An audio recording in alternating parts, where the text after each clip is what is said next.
discussions of how do we judge what's real?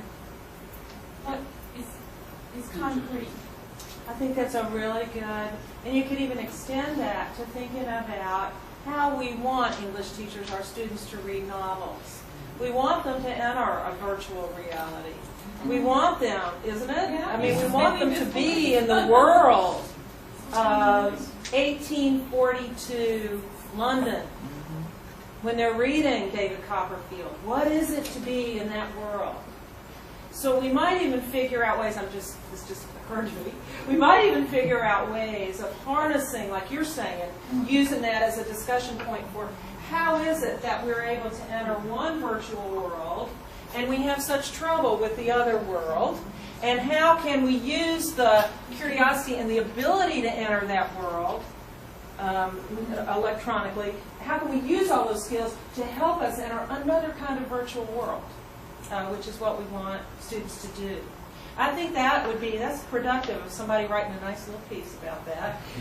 Do it with your students, then write a great thing for English Journal. Team Zonix. Yeah.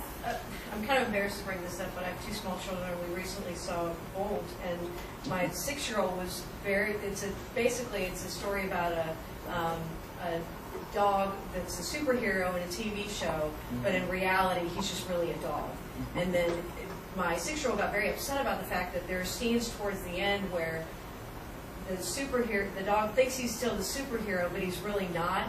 And so he gets into very dangerous situations, and the child who is on the show with him also is getting into dangerous situations. The dog can't figure out why he doesn't have his superpowers to help the girl.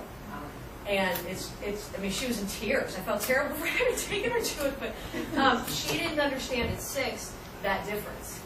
That there is a real world in terms of what's happening, and the dog can't jump over that huge building, and what the show is saying he can do. So I think it starts very young, and they have to, and that's why the internet and everything is so scary to me to see it through her eyes, that it's all the webkins and the different worlds that they can get into as children, that we got to figure out some way to make them understand accountability and responsibility and for everything you do. And it starts so early, and that you've got to understand what's real and what's not. That is such a great point, because it makes me think that is one of the powers of reading, that when a child is small, I'm thinking like Mother Goose stories, which are really wicked. People getting their heads cut off, everybody's really home, I mean, right? They're not like, oh, isn't it sweet? Let's pick our violets and go home. No, these are like good. So, and little children always knew these. But there was an intervening thing. They were read to. They heard them. There was a presence between them and the virtual reality of ashes, ashes, we all fall down. Of course, that's the Black Plague. Yeah. There was something that intervened between those two that made them both participate in that scary thing and be apart from it. This is what happens when you're a little bit older and you go to horror movies.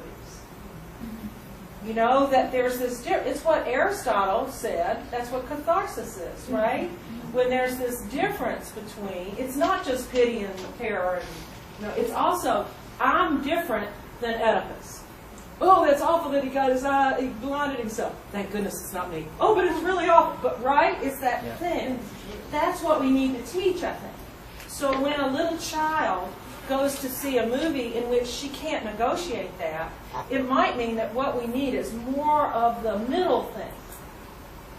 The reading that can come before or after or during that event. It also means that when we read to kids, we're reinforcing we're reinforcing the entering the world, but we're also reinforcing the fact that there's that world and then there's the other world, and there's something that comes between it that lets us be who we are and not be who we are. It is the great power of literature that it lets us be who we are not.